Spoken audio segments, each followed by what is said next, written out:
Hey, everybody. Welcome back to another episode of the 435 podcast. I'm your host, Robert McFarland. Over the next several episodes, guys, we're going to be doing a deep dive into the 2025 municipal elections. Mayors and city council members from all over Southern Utah are going to be seeking your vote in helping shape the future of our cities. So this is the place that you're going to be able to get one-on-one conversations with all the candidates to help you make the best decision for you come election season. So please make sure you like and subscribe, share it with other voters throughout Washington County, and make sure they have the information they need to make the decisions that are going to be best for us in the county. We hope you enjoy this episode and this series of episodes, guys. We'll see you out there.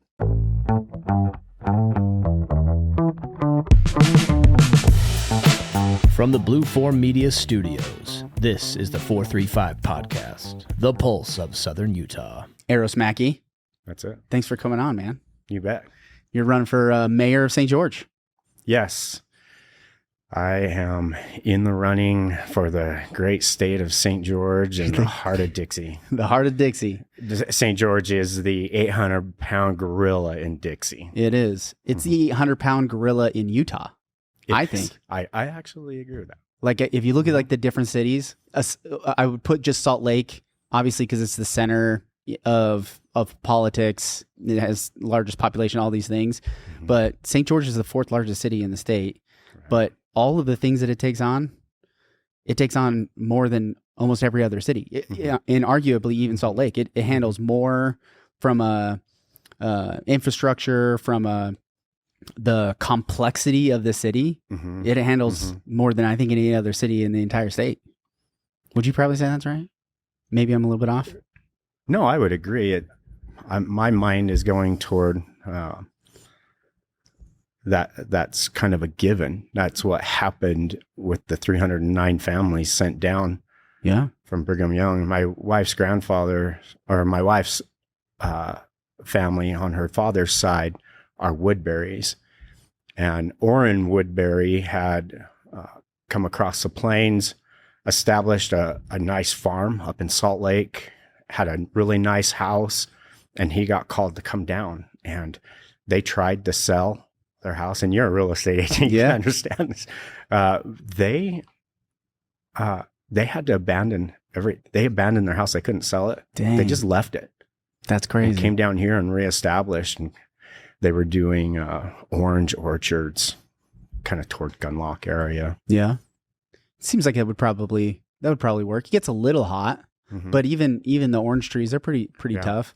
Just takes a lot of water. But those 309 families, they didn't have a foundation to come down to. They had to create that foundation and be self-sustaining and create their own industry and thrift. I mean, they were given the cotton mission, right? Mm-hmm. Like to attempt that, and there was probably some success, but overall that was a failure. Mm-hmm. But other things succeeded. Yep. And so, yeah, they would have dealt with exactly what we're dealing with now, from water and security. Yeah. They dealt with the Black Hawk Wars. Yeah. With the Native Americans. Yeah. I was telling Caleb, thinking about like the culture, like when you think of, what is the heritage of Southern Utah, the grit, the requirement, it was like, you go back to the oldest age of time, is like your community was your survival. Like you committed to that community at every level because it was that or death. It wasn't any other option, right? You had raiders, Native American raiders. You had pioneers that were coming across, from New Mexico and Arizona, because it was the donkey route, right, to Southern California. But you had all kinds of people that were coming through here that they wanted what they had here, and they would just take it, right? It's kind of crazy to think of like what it took to establish Southern Utah. It was still hot.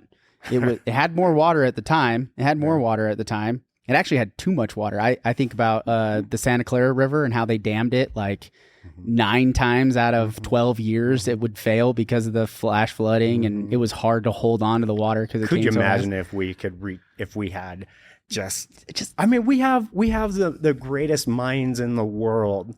Let's find a way to keep that water and cut through the federal bureaucracy so we can. I know. I mean, even I remember a couple of years ago, even having a conversation with Zach Renson, the Washington County Conservancy District for the Water Conservancy. They had I don't know if he'd want me to share, I'm just going to say anyway, but the feds, so they're regulating 2 different fish in our water out here, and they consider them endangered species or something like that. But they don't have a cohesion, the 2 fish. Like, they like different types of environments. And so they'll come out and the feds will come out and do different studies on each fish, and then change what are the requirements. And at that time, when 2 years ago when we were running, they forced our water to be flushed out of our reservoirs in order to make the water muddy so the fish wouldn't get sunburned. That's crazy. I didn't know that. It was a very real thing. It's like we had to send our water downrange. Yeah, just to not burn the fish up. And you think of like all of the ecological, just natural things that would have occurred that maybe these fish wouldn't even have survived anyway. But all that aside, let's take a step back. Let's talk about. So with what we were saying, coming back, all of the difficult things that we deal with, that our pioneers have dealt with, we still deal with here. Yeah, I think that the same type of people are called here to have to fight to be self-sustaining, and I would definitely agree with you that this is the 800-pound gorilla for Utah. Yeah, St. George's. Yeah, for sure. And to that point, the pioneers came here in order to seek a certain life, right? They were the first families were sent here to establish it, but everybody who came after was to seek a certain life, right? And they wanted freedom. They wanted, this ability to flourish in the country. And then you have now, fast forward, 100 years, and you have 150 years, you have this population where people are coming here because they're refugees from other areas. I mean, the California refugee idea, the stickers that say "Don't California my Utah." A lot of the people that have moved here, most of the people that have moved here, Gary Henderson actually told me this, and I know a lot of people, you have mixed opinions about Gary. I like Gary for his brain, but the idea is, there's some reprogramming that's inevitably going to have to occur to people coming from and out of the area to a truly conservative place. Yeah. And, thinking about the different ways of looking at these things is, whether it's left or right, that's not the perspective. It's this idea that freedom exists and we don't want to be controlled, right? We want to have, self-determination for our community. And most of the people that move here want that self-determination. Yeah. And so it's kind of a cool thing. It's just a different era of a similar idea. So let's take a step back. Tell anybody who doesn't know you, maybe hasn't watched other episodes or seen you elsewhere. Who are you? Where are you from? How'd you get here? Give me kind of the history in a nutshell. Yeah, you bet. I'm Aros Mackey, and I grew up in Teton Valley, Idaho, right at the base of the Tetons, and it was a charming community that I lived in. There was a lot of farming. There was the adventures of teenagers, going out and some mischief, but mostly just fun all the time. They had a river right there. I unfortunately saw my community lose its identity that it had when I was younger. It turned into a very more than just a tourist facility with the ski hills and things like that. But we saw people come in and bring a different mindset. We saw a lot more drugs come in. We saw the area become almost impossible to live in because of the expense. And so we're seeing similar things here. And so that's part of why I'm running, and why I ended up here is my wife is, her parents grew up here. They're MacArthur's and Woodbury's. And we got married in the St. George Temple, and back in 99, we lived here for about 3 years back then. And then we came back home, for good back in 2011 to raise our children in their heritage. And we've completely taught them what it means to be protecting and defending the patriotic and pioneering spirit of Dixie. They were a part of the festival that we moved down here and we created a festival to just kind of start off, and it was called the Dixie Legacy Celebration. Cool. And it was for the sesquicentennial when for our 150th celebration. There was a wagon train that came down. I was working with Mark Mortensen and that's cool, and Carlos and those guys, and we created a festival right inside Vernon Wortham Park. And there was 10 hours of stage entertainment, all the pioneer crafts and things. And but my children grew up thinking and knowing what it meant to love and cherish Dixie. Yeah. And then we created a theme after interviewing, because Lana's grandfather was my hero, and her grandfathers, and they weren't around at that time anymore. And but I met with Eldon MacArthur every Saturday while he was making bread in his house, and I wanted to know exactly what does it mean to be from Dixie. What is it?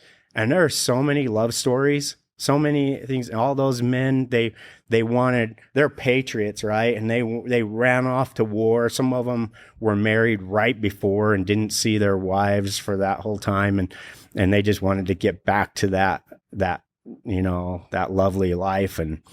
And so I came up with that Dixie means faith, patriotism, hard work, personal responsibility, and sacrifice. Yeah. And then we had a tree planted in the encampment mall at that time, just right there on Utah Tech campus now.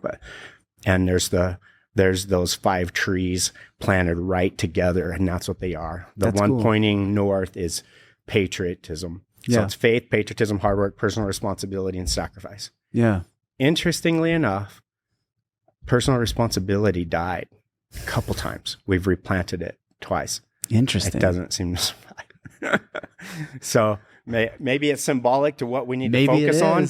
Not that that's a problem here. Maybe, So, with some people, I think mankind has always had trouble with that. Yeah. Personal responsibility. We like to pass the buck. Somebody said on the podcast too before about accountability, and accountability in politicians. You have, there was I can't remember there was a representative, somebody on the Hill was talking about how they were sick and tired of hearing politicians thank each other during crises, like what's the flood that's going on in Texas, and they get up to the podium and they're doing a press release, and they're like, I want to thank this person and I want to thank this person. And I'm kind of that same perspective, is like, I don't want to hear that at this point. Can you just tell me what's going on and not make it doesn't have to be this ceremonial thing every time you get in front of a camera. You know what I mean? It's very frustrating for me. And or at least highlight the true heroes. Yeah. Right. And or just focus on that. Civilians. And recognize that. Yeah, for sure. And there's always going to be a time, because, they'll come up with heroes along the way when we're in the midst of it, right? Do we have to, honoring these people, there's a time where we can turn back and look back and say, hey, let's honor but let's let history flush out for a second, rather than just jump on the pedestal and wave this, we did so good, pat on everybody's back, but it's not over yet. You know what I mean? It's very frustrating. So that personal responsibility and accountability for politicians, I think, is an important trait. For sure. It is weird that the tree keeps dying. That's kind of weird. I know. I mean, that's a complicated structure. 5 trees in one spot. But it's getting big. I mean, it's really pretty cool. Well, so let's I appreciate you giving me that background. I think that's helpful. What did you do for work when we moved down? Yeah. I basically came here home without a job. Yeah, nice. Not homeless, but not homeless, without a job. Unemployed. Yeah, unemployed. There unemployed. Which is a dangerous thing in Southern Utah, man. Yeah. Well, I mean, back in those days, we just went through. Oh, I guess 2011. Yeah. There was a lot of unemployed back then. Yeah, it was a little easier to survive as well. Yeah. And I'm a man of faith, and so It was interesting, Robert. I was involved in festivals and things like that up in Rexburg, Idaho, and I was the chairperson and co-chairperson for 2 different festivals in 2010. And we were busy. We did a lot of really cool stuff. One was a patriotic festival that I was the chairman for, and the other was the Idaho International Dance and Music Festival, where we had 300 dancers from around the world coming and into that small community. And that's cool. It was really awesome. And I was focused on, I saw so many of my friends that were broken because I was in real estate back then. I was a loan officer and had, I went through the real estate training, but we were flipping homes. I didn't get my real estate license. We were just flipping homes. I wanted to know the laws. Yeah. And I saw people just so depressed and sad with that 2008 crash. And so I started volunteering in things in the community that helped bring joy. And when those ended in 2010, I was sitting in the temple and I just had this really strong feeling I was supposed to come down and help preserve and protect the patriotic and pioneering spirit of Dixie. And I'm like, what does that mean? What does that mean really? And I went and asked my wife, will you try to help me? And she got that confirmation, and we uprooted everything I had done politically. And I was a local, I was in the Republican Party and helped, people run for elections and stuff up there. And I uprooted and just came down here and we just started over. And I ended up moving in toward a criminal justice range at that time. And that's what I do now is, my PhD work is in criminal justice, homeland security, policy coordination. And in full disclosure, I don't have my PhD. I'm a PhD candidate. So I'm just at the dissertation stage. So all the coursework is completed. Got it. And then I've been able to make my living owning a business that developed, a private security agency that developed out of because I would go out and do counter human trafficking work. That was what my kind of nonprofit was. And then I had this people, highly trained agents, and people that needed work. And so I decided I would create a private security agency years ago and coordinate some of these things. Just coordinate the people so the people can make a living, and then they can volunteer their time coming out with me to do counter human trafficking work. Interesting. And then I have over 50 employees throughout the state, and we work outside of St. George far more than we don't do a lot of work right here in town. But we do we focus on executive protection. Okay. So if larger companies, if they terminate somebody and that person threatens to kill the HR people or other employees, and they'll usually hire larger worldwide executive protection agencies, and we're the premier vendor in Utah, Idaho, and Wyoming for these groups. And then we send in the armed security.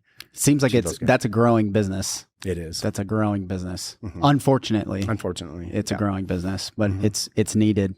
That's crazy, man. That's a weird world to get into.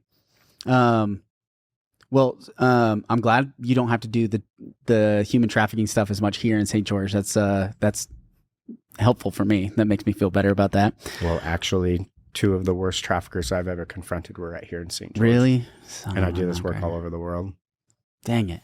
And it's not that we're at more risk than anywhere else. It's just hard to identify, and they're everywhere. It's everywhere. Yeah, anywhere there's drug trafficking, there's human trafficking. Yeah, and we're right on the 15, so that highway, and we're kind of a hub. We're a hub in some respects, I guess.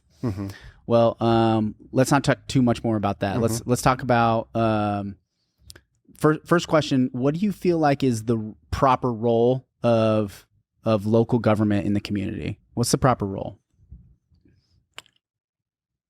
Well, I'm a constitutional purist. Okay. And I believe the Constitution means what it says and says what it means. And really, if you dissect the Constitution as well as the Declaration of Independence, the Federalist and Anti-Federalist papers, you start going back to the founding of the country and you start looking at where did the authority come from? Mm-hmm. If we created a brand new society on an island Mm-hmm. that wasn't owned by any government, just our own, and you took your family, I took mine and a couple others, we're going to want security. We're going to want some structure. And we decide out of the three, let's say you guys decide that I would be the mayor. Mm-hmm.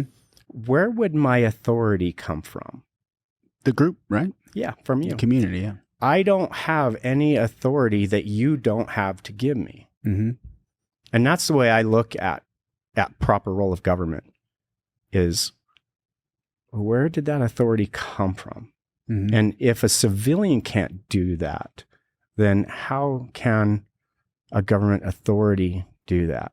Mm-hmm. You know, and so I think there's a lot of power that's usurped naturally over time. Mm-hmm. And so for me, people can just know that that's the kind of thing on my mind.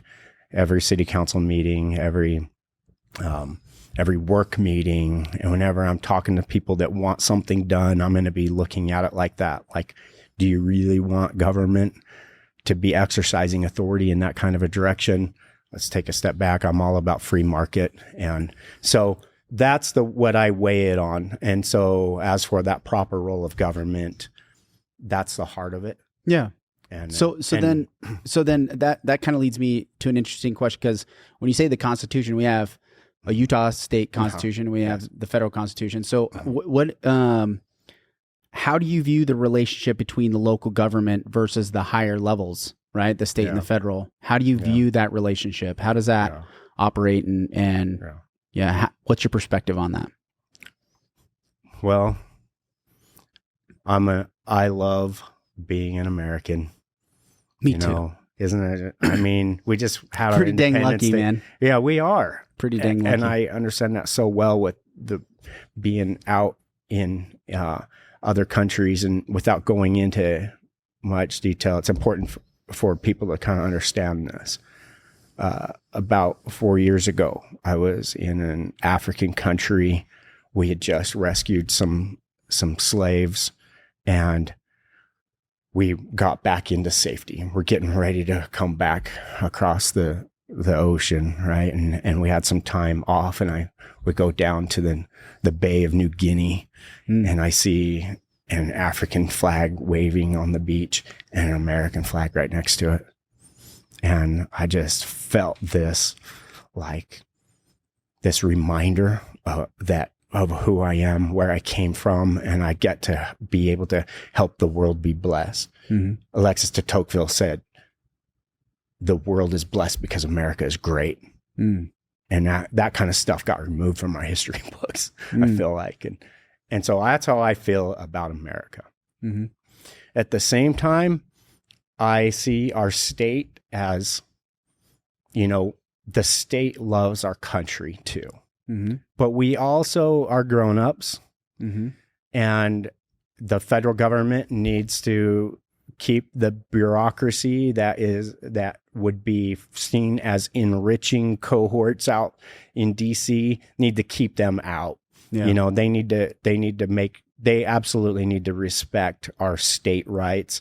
And then at the same time, the state needs to respect our city rights. Mm-hmm. And, and the city, that's where it's going to come. It gets lower and lower, right?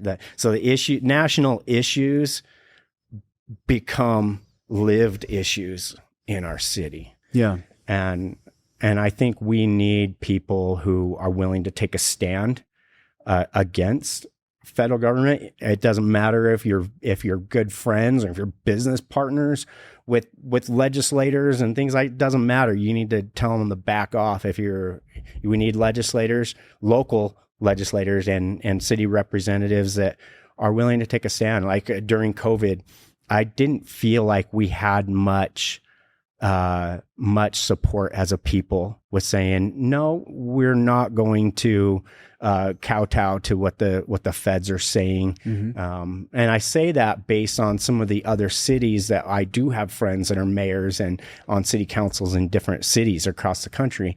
And there was one of them notably that took a stand, and they simply said, we're not masking like that.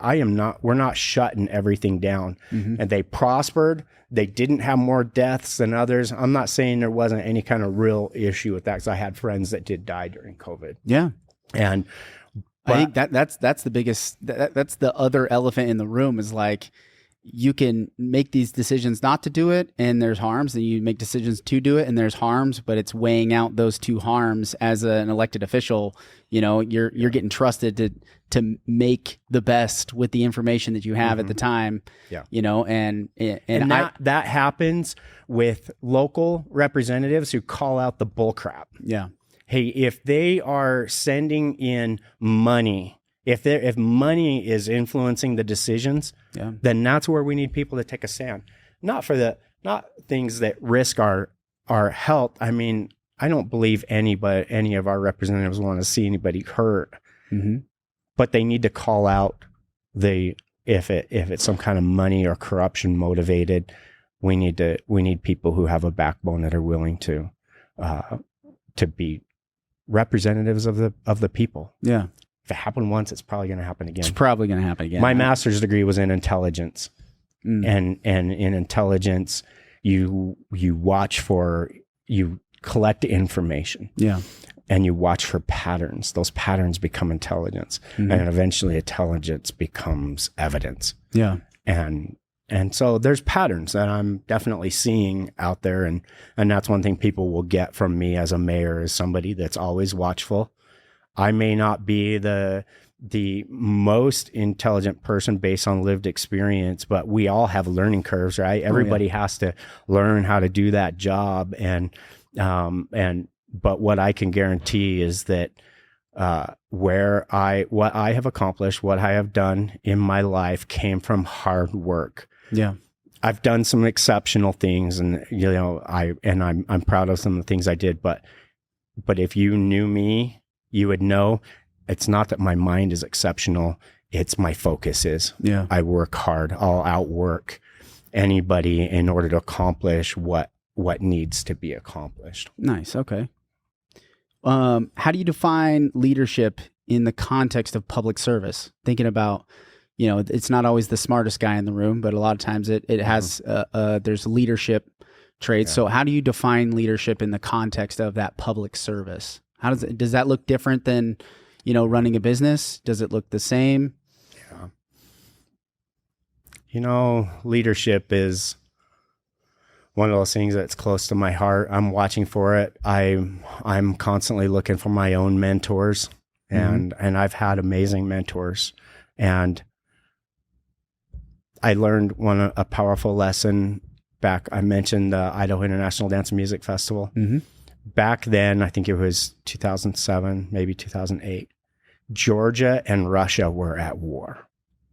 Yeah. Both of their representatives were there in Rexburg. Weird. And at a festival with thousands of people. Like the ambassadors were there? They were just representatives for the dance festival. Okay, itself, got it. Right? I think it was the Georgia representatives. They said, our countries are at war, but our people are not. Interesting. And I'm seeing that now. I'm seeing my friends, my local friends, at war politically. They're like trying to one up each other, and my intelligence background taught me to take a look at things holistically, to take a step back and watch from a higher angle at what's happening. And it makes me sad to see friendships that are dissolving because of what's happening locally in politics. And so me as a leader, I'm going to look at the situation as what's reality, what's happening in the everyday lives of our citizens and our friends. And I'm going to represent that way. I won't be easily swayed by political emotions back and forth. We need that steady leadership that can foresee the problems before they come. And I mean, government needs to be reactive to most things. We don't want them to be proactive at getting all up in our lives and in our business, but they need to have foresight and be able to predict possible issues and be able to have measures in place to mitigate them, to keep our safety and security, but most of all our freedom and ability to make our own choices and to be accountable personally, and have the people being accountable, holding legislators and representatives accountable. Yeah, that makes sense. Speaking of that, like that battle that's going on, this is actually where this question comes from. Okay. Do you believe leadership requires absolute consistency, so unwavering resolve in decision making, or is flexibility, pragmatism more important? Does that make sense? Mm-hmm. Yeah. I'm all about adaptive leadership. Okay. If you're in an argument with somebody, one of the things I learned in intelligence. I like to argue, so I'm in this often. Yeah. Debaters and things like that. Here's the thing. If you know that it's possible that you're wrong, no matter what your representative heuristics are telling you, your lived experiences and everything, if you can take a step back and mentally recognize, I could potentially be wrong. Yeah. And then you listen to what they're saying, I don't think you can lose if you think like that. Because are you really losing if you're learning and understanding? It's like, oh, okay, I see now. Yeah. And that argument probably shouldn't really even be happening, because I don't believe one single bit that my friends that are at war out there want to hurt each other. Yeah. I think there's a lot of misunderstandings in the communication of what's actually happening. If I draw a 6 right here, what are you looking at? A 9. A 9. And if you're trying to convince me that's a 9 and I'm convincing you that's a 6. So you have perspective. Yep. And then you have the, what would that? So really it just comes down to being able to take that holistic view.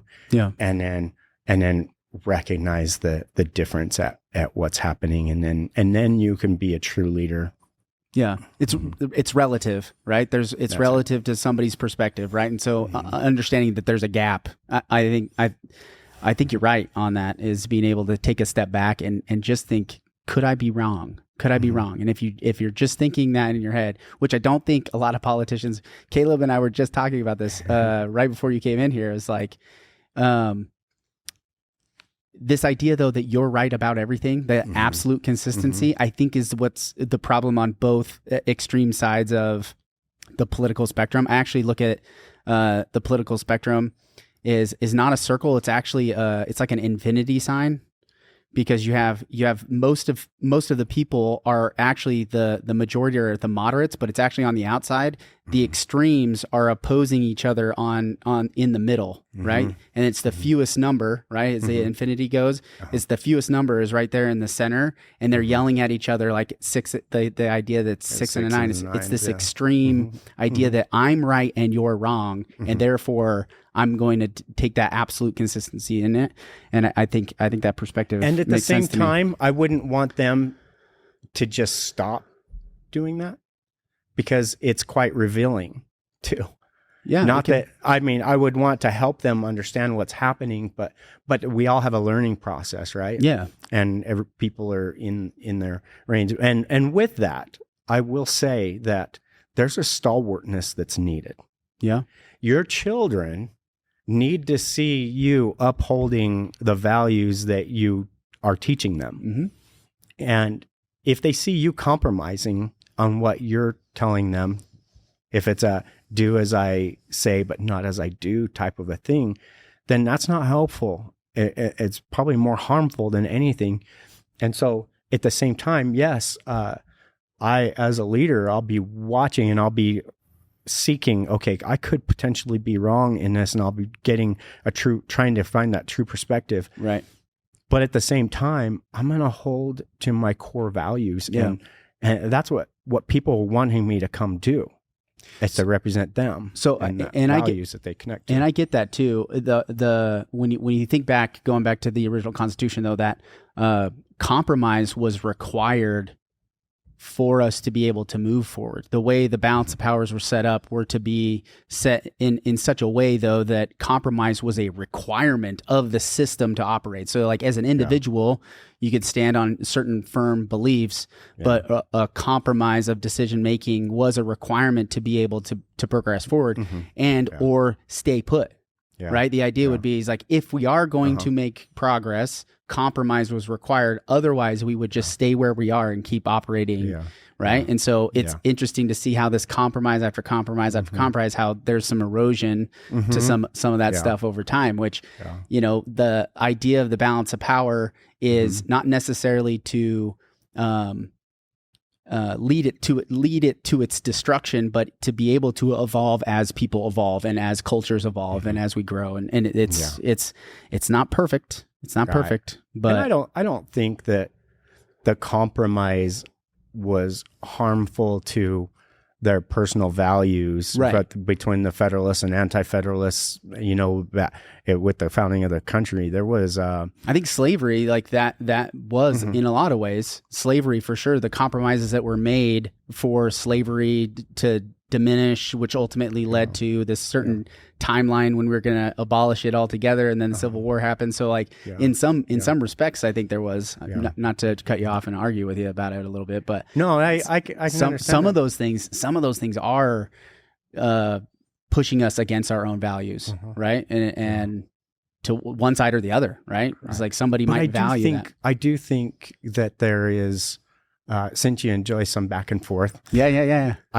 I think that there is some political play in utilizing that, when in reality, I see the Civil War as more as large state, small state issues. Yeah. You know, and then Lincoln stepping in and utilizing the slavery to be that anchor, that galvanizing in order to gain that right leverage. And I say this as I simplified it. You're right. It's more complex. It was more complex than just that. But my grandfather was a black man, and my grandmother is Native American, and they're both full on that side. Well, my grandpa was mostly full, and then my mom is a redhead Irish fireball. So nice. So you know that. So I have this lineage that goes all the way back to slavery coming out of Sierra Leone, Africa, and then all the way back the cowboys. You know, my mom was raised in rodeos, and I grew up with at least 10 horses at any given time, you know, and sometimes over 20, you know, and so I have the cowboys and Indian life. Yeah, exactly. And so when it comes to slavery and things that affect that, some of my family really get upset and are more liberal on that side of it, but I look at things a little differently. I know that there's perspectives and things that if those who had slaves at the time had their representative heuristics trained, and that's your lived experiences, your who taught you what and things like that. If they were taught like us, they would probably think and feel like us too. Yeah, it's the humanity side of it. Yeah.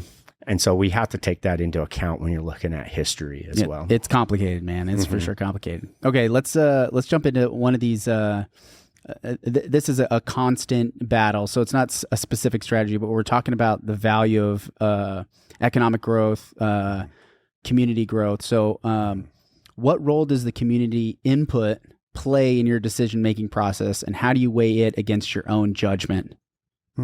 That's a good question. And I don't say that as I say it as that's a cogent question, actually, because the best thing that can happen right now is for our local political leaders and national leaders to connect with the people. and not act like they're the professionals of this train, that they may not see that the bridge is taken out, which people do see, you know, and they need to be connected to the people.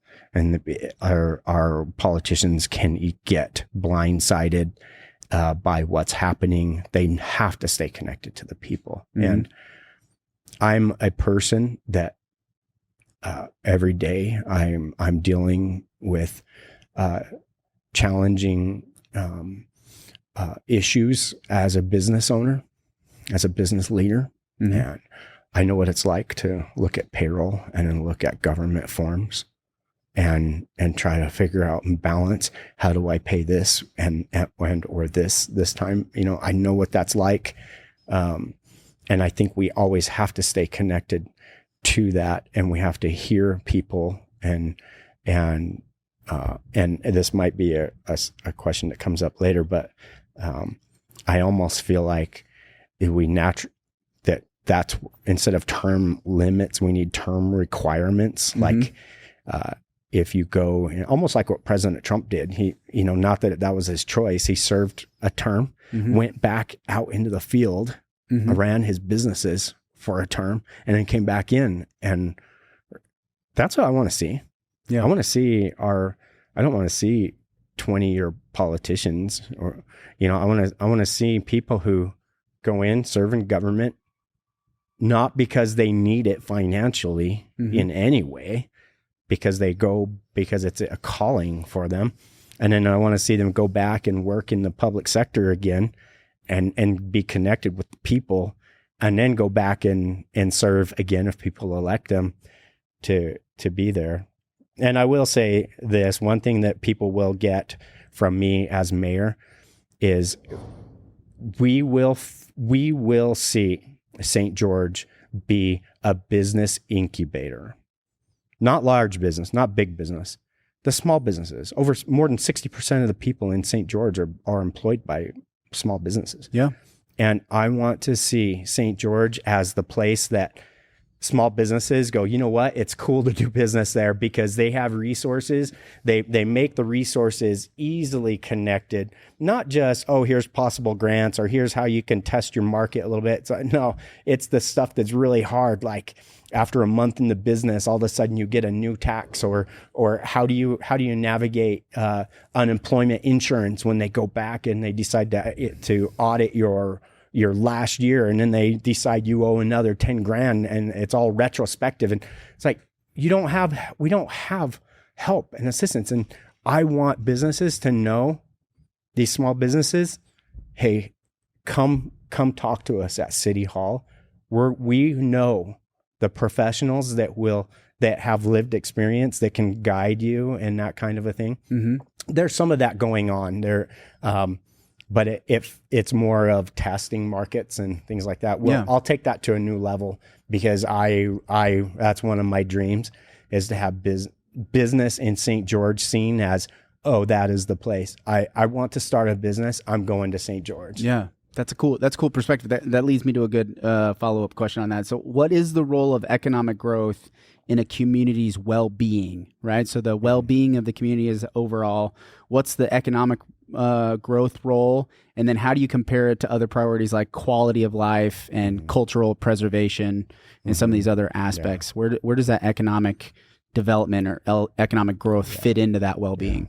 Yeah, this is important as well. And I think about it all the time.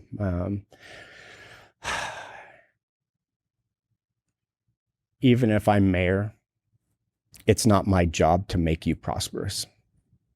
It's my job to help, with security and a foundation, so people can come and the free market decide, what is most important or best for the people that are coming here.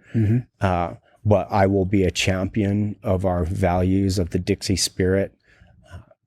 I don't want St. George to lose its identity like my community I grew up in. I lost. I want my children, who I gave them what I had when I grew up, but they grew up here. Yeah. And then I have 3 adult children now and a grandchild on the way. Nice. Congrats. And most of them are here. They're desperately trying to live here. It's hard, and I don't know if there's a true solution to that right now. One thing we need to do is stop calling affordable housing. It's not. We keep calling it different things, man. It used to be attainable, affordable.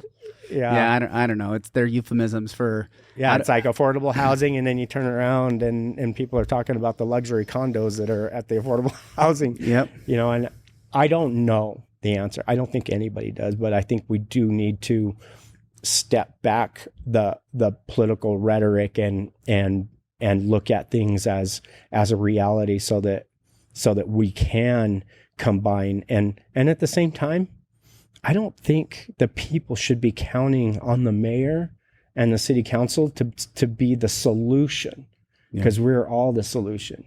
It's the same thing with intelligence and national security. The government, everybody's responsible for security, for homeland security. We all are. Yeah. It's government's job to deal with it.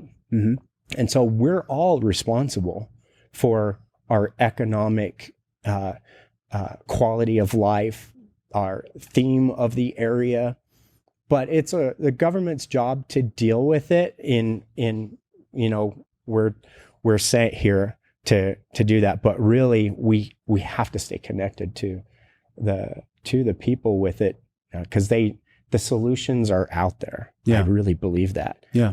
Just like the original pioneers coming down here, they created a lot of wonderful things that we all built on, took it to new levels. Yeah. I don't think they would be happy here now if those original 309 came back. They'd be like, what the? Maybe. But that wasn't for them. They're like, air conditioning? What? You guys have air conditioning? This is way better. And on that note, we don't want to become like Grafton. Yeah, we definitely don't want to be like, we don't want to be like Grafton. Yeah, we have to continue to grow. Yeah. And, the growth is necessary. I want my children to be able to come here. My own family is causing the growth because I'm going to have a grandchild. Yeah, you're going to keep growing. Yeah. Yeah. And so we have to have that growth. We also need to look at real data. I'm a data guy. Mm-hmm. And just so that people can kind of understand how my mind works is, one example, my undergrad was in political science, organizational communications, and public relations from BYUI. Mm-hmm. And when I went in there, I was not thinking, oh, I want to be this or that. I started looking through all of the courses, mm-hmm. and I thought, I want that class. I want this class. Yeah, that's how I did it. And I discovered that the classes I wanted were all in 3 different disciplines. And with 2 extra semesters, I would have fulfilled the requirements for 3 disciplines. Yeah. So crazy. I went ahead and started it. And then once I got to 70 credits, I went and met with the administration and asked them, what are you going to do? I'm going to go through 2 extra semesters, possibly 3, and I will have fulfilled all the requirements for 3 degrees. Are you going to give me 3 degrees? Yeah. And they probably said, yeah. No, they did not. They won't give you 3? They said you have to go back through each of those classes to do it. Oh, I see what you're saying. As a money thing. Yeah. But to their credit, they did, they created a new discipline for me. Oh, and interesting. then gave me the 3 clusters. Oh, cool. So my undergrad is political science, organizational communications, and public relations. Oh, cool. That's and so I look at data and I like to be creative, and I think it can be fun. I think we can have a lot of great things happen in St. George with that same mindset. Mm-hmm.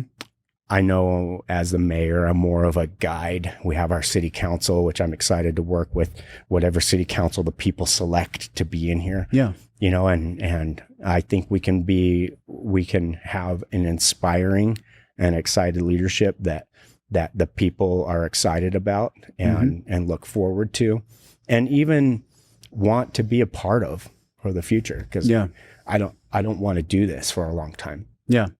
I have other ambitions that I want to accomplish out there. I feel this burning patriotic duty that I want to come in here. I'll share with you that I've never had the opportunity to take the oath on the Constitution. And that's one of the things that I want to do. Yeah.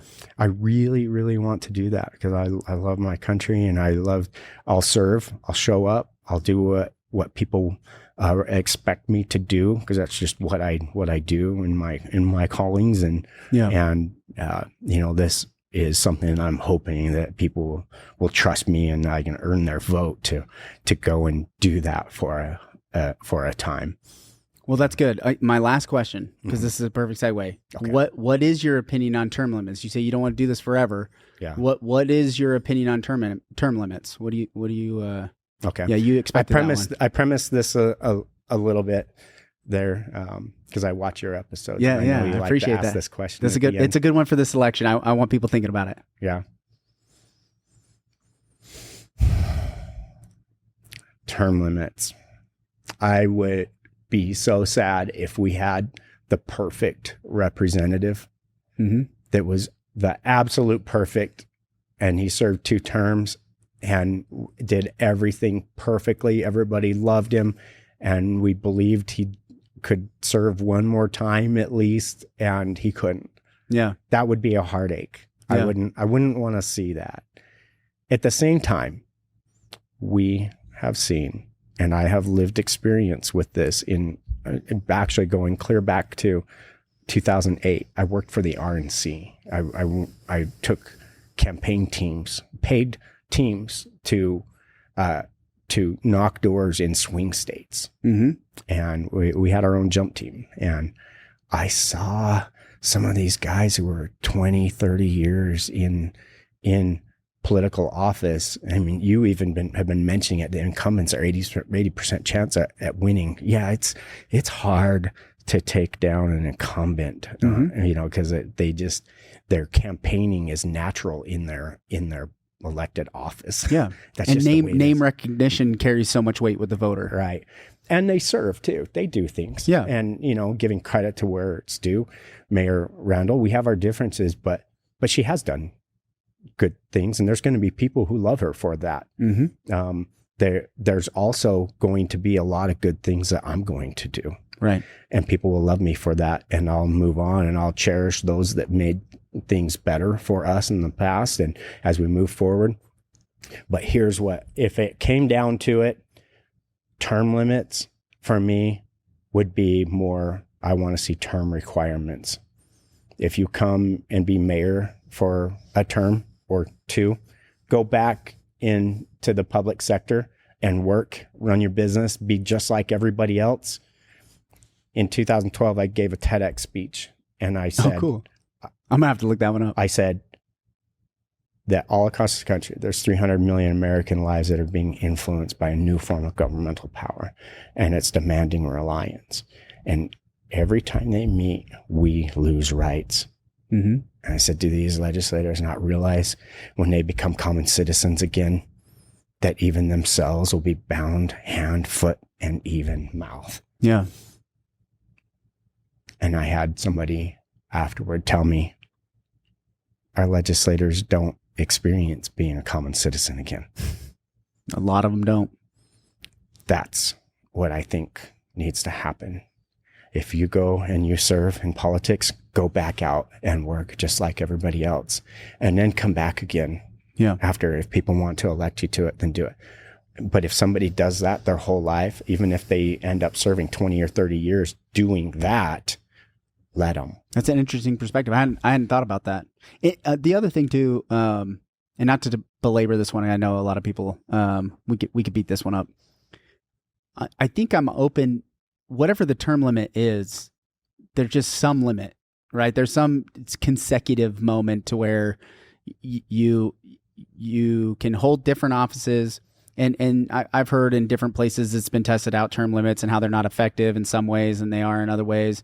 But the idea, though, like you said, is like, the decisions that they make, they have to go back into the world and actually live out those decisions that they've made and see how it impacts their life. I think it's an interesting thought, right? A lot of them don't have to ever go back in and deal with that because they get a different, they're at a different perspective in that political seat that they don't get when they're not there. So it's interesting. Okay, man. Can I share something in closing? Yeah, sure. This? So One last quick story is that when I was teaching criminal justice, I was training. They're pretty young people in college, and they're wanting to become part of Nevada Post. And I was given a task. This is where I had taken every chapter of every book in the whole criminal justice. Is associate's level criminal justice. And I aligned it with every chapter and every book of the Nevada Post.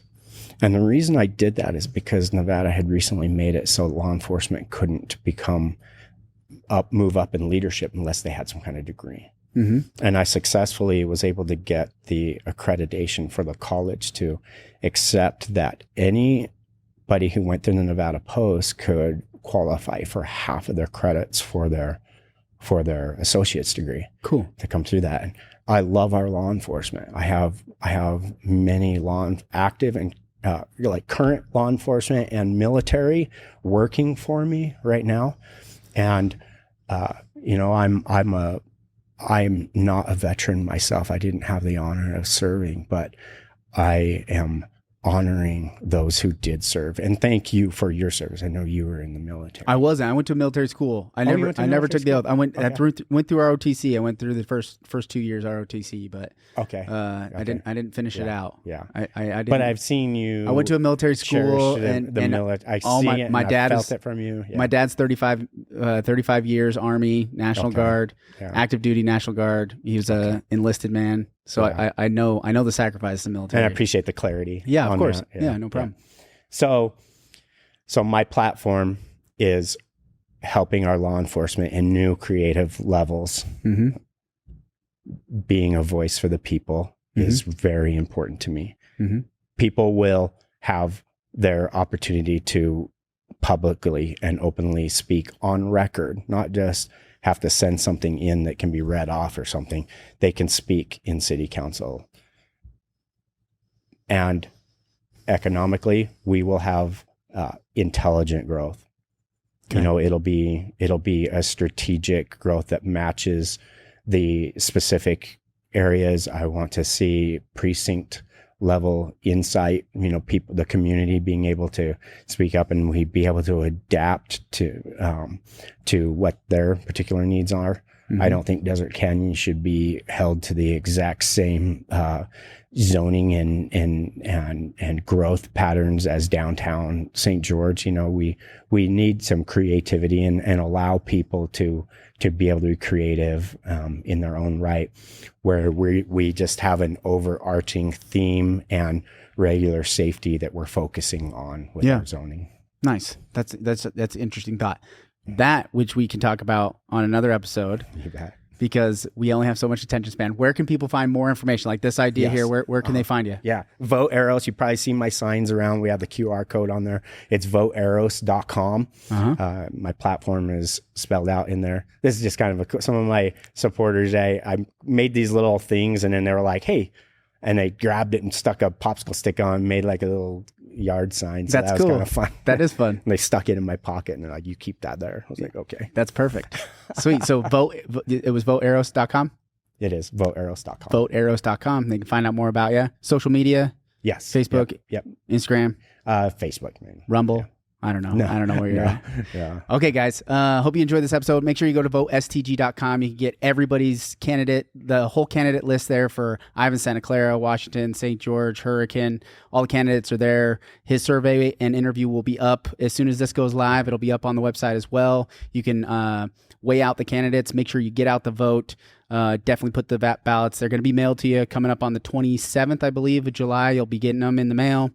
This will be the last year that they're going to deliver it to you automatically. So you'll want to get in. If you want to keep getting it in the mail, you'll have to sign up for that.